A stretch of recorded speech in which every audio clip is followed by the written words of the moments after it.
Thank you, Madam Speaker. It is always a true pleasure and honour to rise in the House of Commons and speak on behalf of the incredible people of Peterborough, Kawartha. So, another day, another scandal. And it really feels like everything is on fire. It really is heavy right now for a lot of people in Canada. And when they watch this House, it is so frustrating for people at home. And I assure you, it is also frustrating to sit in here and listen to the repeat, the Groundhog Day, that it is in here every day of the same thing over and over again. And Canadians really want one thing. One thing. They want an election. Yes. It's the only way out of this disaster. And that's really what this is. This is a disaster. Madam Speaker, this will be the most consequential election in my lifetime, in many people's lifetimes. Because without a doubt, Madam Speaker, people's lives depend on it. And that is not dramatic. That is not being rage farmer. That is the facts of what is happening on the streets of Canada. And I don't know how the Liberals and NDP go home after a week here and go to a grocery store or go out in their community and not hear this from every member in their community. There's no trust. There's nothing in place anymore, and all hope feels lost. And that's a terrible, terrible feeling. You know, the finance minister calls it a vibe. It's a bad vibe. It's a bad vibe, according to the finance minister, that over 2 million people are accessing a food bank in a month. It's a bad vibe that 1 in 5 kids are experiencing poverty. It's a bad vibe that kids in homeless shelters has tripled in Toronto in the last 8 years. It's a bad vibe when you walk down Byward Market on a Tuesday at 7 o'clock and a man is overdosed, dead on the street.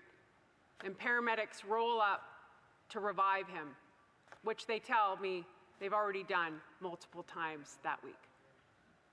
It's a bad vibe. That's who's in charge of our country right now. So you can bet people are mad. You can bet people are hurt and hopeless.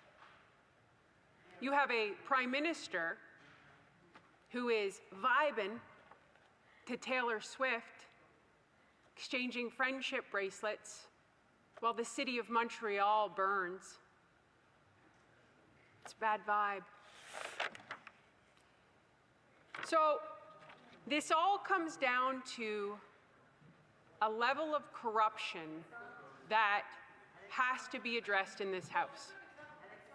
So the Green Slush Fund is a fund created by the Liberals that the Auditor General has done an audit on, and we are still waiting, pushing, and pressuring the Liberals to hand over these unredacted documents from the Green Slush Fund. So a whistleblower came to committee and said, I can't take this anymore. I can't lay my head on the pillow knowing what's going on in the government and keep showing up to work, because they wanted a moral compass. And so they came and they testified at committee and said, this is corruption at its core. This is a $1 billion fund. So the Auditor General proceeds to do an audit. 90 decisions in which the fund had violated its own conflict of interest policies. 1 out of 6 projects funded by SDTC, which was $59 million, weren't eligible, and in some cases didn't even support the development of a new green technology. Scam, corruption. Over a dozen government departments and agencies either provided redacted documents or simply refused to comply with the order and withhold some or all of their records.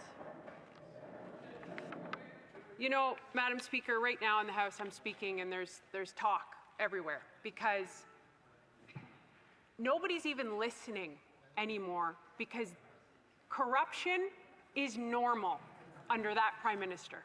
This is nothing to them.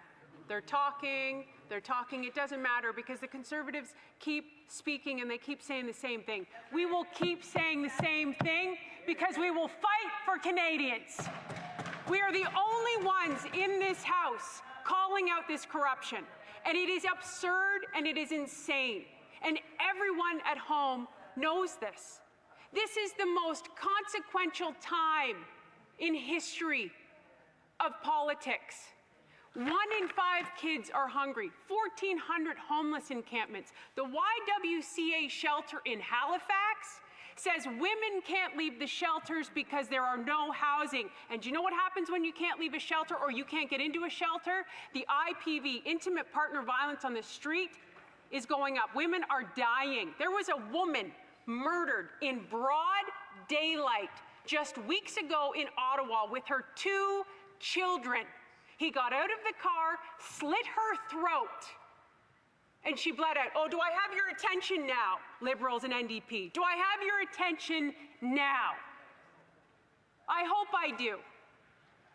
Because this is so consequential. You may be sitting in here in your green comfy chair, but people at home are starving. Starving. These are not made up stats. This is real life. And if you go outside and you talk to people and maybe visit some of the homeless encampments, you will know what is happening. Food banks are running out of food. The people who used to volunteer at a food bank are now using a food bank.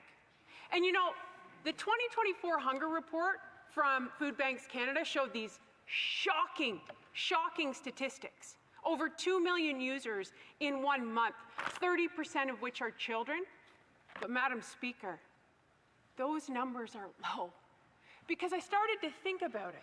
I started to think about Fleming College that runs a food bank. They wouldn't be registered with Food Banks Canada. And I started to think about street-level advocacy that goes down every day and gives hot meals to people every single day. Scott Cooper, he's not registered with Food Banks Canada. How many people, you know, ladies who are making sandwiches and driving them to their downtowns and delivering them, they're not accounted for that. Those numbers aren't even real. They're higher than that. They're higher than that. There is not one area in this country that is functioning. Not one.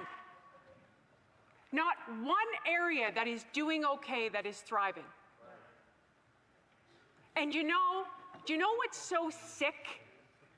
Is to sit on this side of the House and to have that Prime Minister and that Leader of the Opposition who holds that man in power and to say it's not their fault. No, they're a victim. They're a victim. The Minister of Justice had the audacity to stand in this House yesterday when he was called out on his atrocious justice laws in this country. And do you know what he said? We delivered bail reform. Yeah, you delivered bail reform, all right.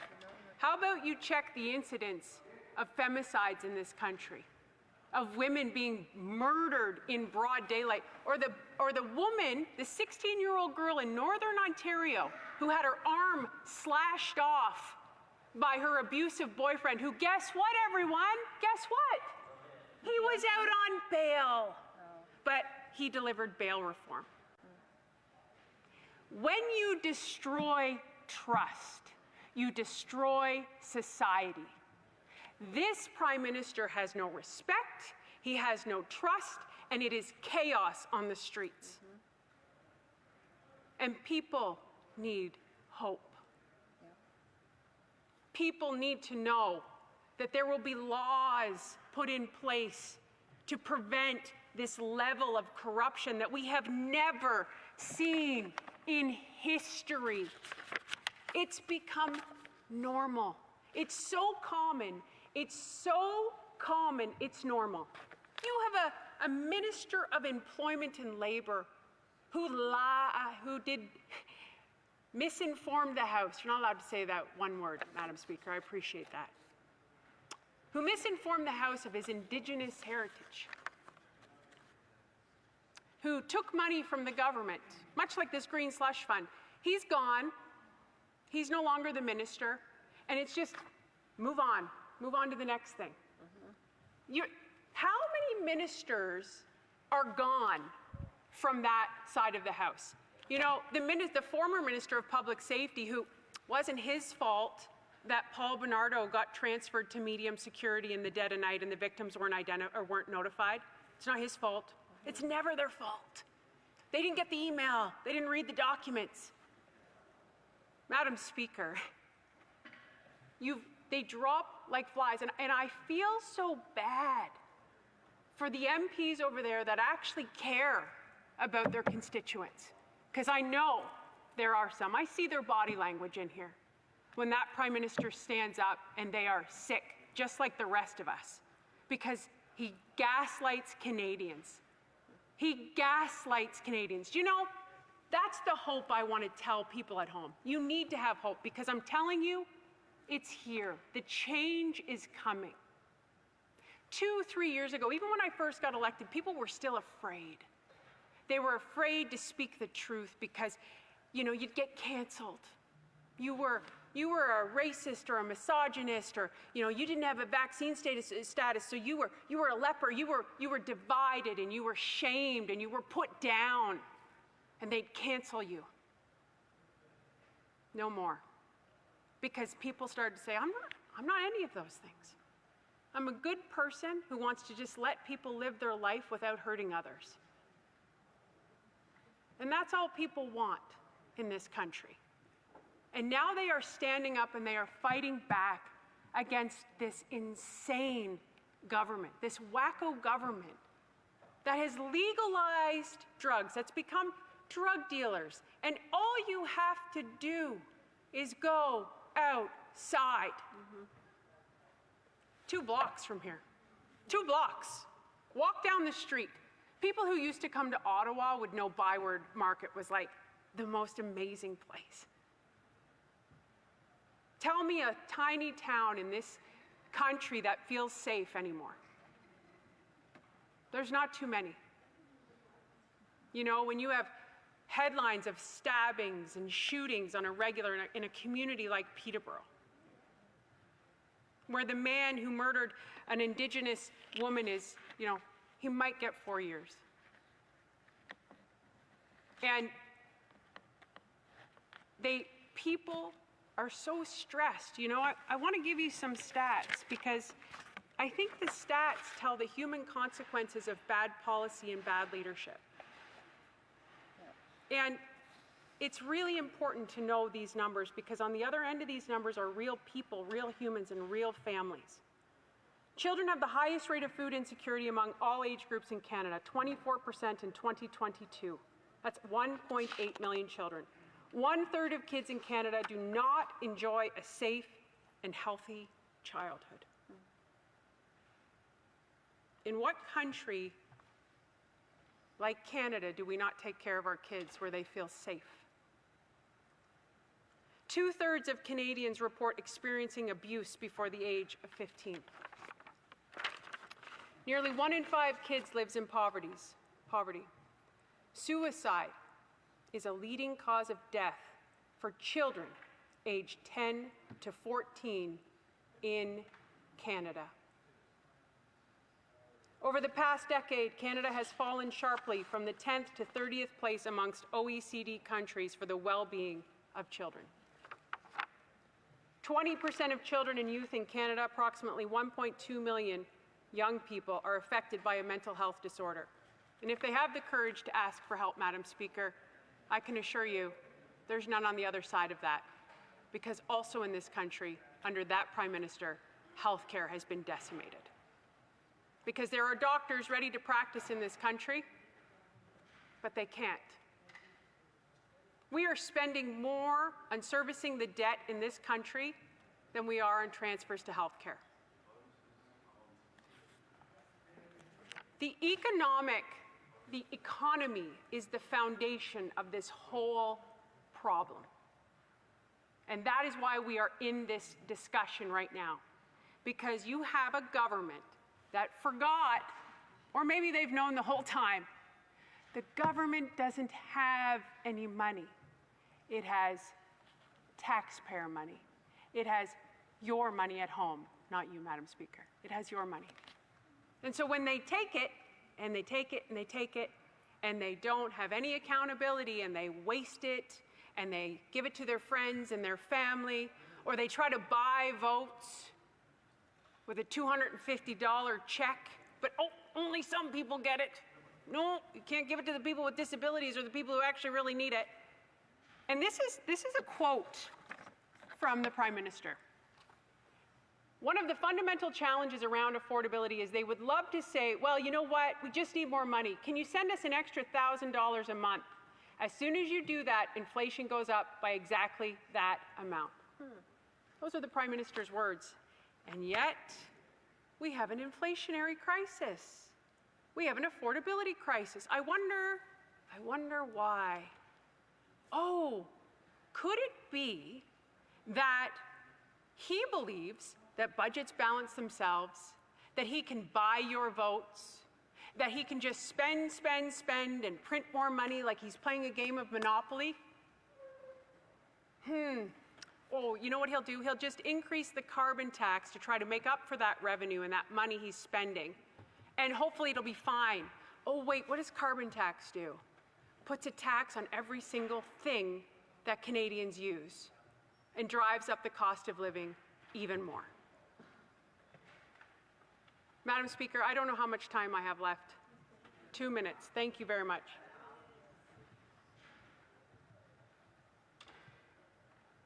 I want to come back to the finance minister saying that Canadians just aren't in the right vibe. They're just not in the right vibe when they go to the food bank. They're just not in the right vibe when 1 in 5 are living in poverty, 1 in 5 kids are living in poverty. It's just not a good vibe.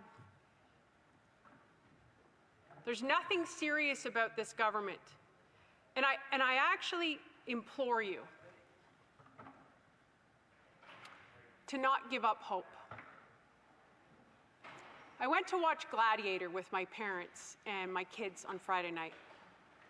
And it felt so relevant as they rioted out on the streets and they had these emperors who were destructive and narcissistic and didn't care about the people. And there was a man fighting for the people. And there were people fighting with that man, fighting for the people. Do not give up hope. We are holding this line. Pressure builds diamonds, and I promise you, I know it feels like Groundhog Day. I'm living it too. But there is a Canadian gladiator here for you to bring it home, to make life affordable, to restore the hope of the Canadian dream. I promise you, it is coming. And we will get an election, and we will hold this Liberal NDP to account, and we will restore the hope of Canada. Thank you, Mr. Speaker. Questions and comments? I just know we'll only get about 6 minutes or so of questions and comments. So, questions and comments. The honourable member for Waterloo.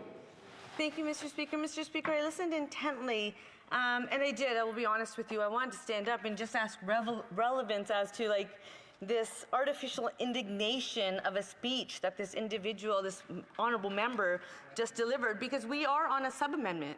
We're on a sub-amendment to a question of privilege related to SDTC. We did not hear any of that come from this honourable member, and yet they say they have respect for this chamber. She referred to kids starving, yet the Conservative Party of Canada refuses to support a tax-free means to Canada Child Benefit, which is lifting hundreds of thousands of kids out of poverty. She refers to children starving, yet they voted against the National Food Program that this chamber advanced. And guess what, Mr. Speaker? Premier Ford, the Premier of Ontario, Conservative Premier, just signed on, third province to do so, and he said he can get behind this. The only people who cannot get behind Canadians seem to be the Conservative Party of Canada. And so therefore, when she refers to not one area of this country's functioning, I'll just say quickly, Mr. Speaker, I'll always fight for constituents in Waterloo. But that member and the member who spoke before her, they've been told that they can't actually support their municipalities and fight for housing, and that's why there's parts of this country that are dysfunctional. Waterloo, I'll fight for constituents who agree with me and who don't. But today, we are referring to this question of privilege. I ask, does she support the Speaker's ruling which states, I quote, "I believe the best way for this to be achieved," referring to the paragraph before, "is for the follow the usual course of prima facie question of privilege, that is, a referral to the Standing Committee on Procedure and House Affairs." Does the member agree with the Speaker's ruling? Thank you, Mr. Speaker. The honourable member of Peterborough-Kawartha. Thank you, Mr. Speaker, and I love to read the comments from people who are watching live online. And you know, I think what's so bizarre to me when they have this argument, and they say, oh, you voted against this and you voted against. We are not the government, we're the opposition, and every single policy that they have passed has failed. Yeah. So thank God we voted against it, because it doesn't work. Yeah.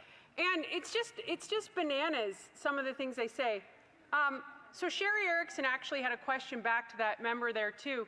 Why do the Liberals think they are above the law? Tom Good, what is the Prime Minister afraid of? And Josh Holland, why should we take CRA seriously when our leaders keep abusing us like this? So, Mr. Chair, or Mr. Speaker, we'll keep holding the line, and that member and that Prime Minister and the opposition leader to account until they restore affordability and reduce the corruption and account for this $400 million that's missing. SCI commentaire, questions and comments. The honourable member for New Westminster Burnaby. Thank you very much, Mr. Speaker. And of course, the NDP supports the motion. We want to get to the bottom of the SCDC. Like NDP MPs, were instrumental in getting to the bottom of the We Charity scandal and the SNC-Lavalin scandal. But of course, we remember all the Conservative scandals where Conservative MPs simply refused any transparency at all. The ETS scandal was $400 million. The G8 scandal, $1 billion. The Phoenix Pay scandal, we're still paying for today, $2.2 billion. Anti-terrorism funding, $3.1 billion. And of course, the Senate scandals, I can go on and on and on. But my question is this, the Conservatives have been filibustering their own motion, but there is an important issue around Trump tariffs. The Conservatives didn't even want to bring forward tonight. It's the member from Windsor West and the NDP that has provoked the emergency debate on the Trump tariffs. And my question is simply this, where are the Conservatives? Why is it the NDP doing all the heavy lifting, forcing this emergency debate tonight that the member from Windsor West will be speaking to, and the member from Edmonton Griesba immediately? Why is the NDP the one that is actually standing up for Canadian workers in this House? Headline. A very brief answer from the honourable member for Peterborough-Kawartha. Madam Speaker, I know you want to give me only a brief answer, but I actually have about 20 pages of scandals and corruption here under the last 9 years of that Prime Minister, which has been propped up by that opposition leader. There is no respect from Canadians for that opposition leader, that party, as they continue to prop up the government. And shame on them, because they're the same government that says, oh, we're going to give out, you know, it's us that made sure we got a $250 check to Canadians, except people who are on disability, except seniors, always winners and losers with this government. But don't worry, we'll only tear up our marriage agreement for a minute because we're going to get back together right after that. La Chambre procédera maintenant à l'étude d'une motion d'ajournement. Studying a motion to adjourn the House. The study is urgent to look at U.S. tariffs on Canadian products. Is as follows. Mr. Massey, seconded by Mr. Desjardins, moves that this House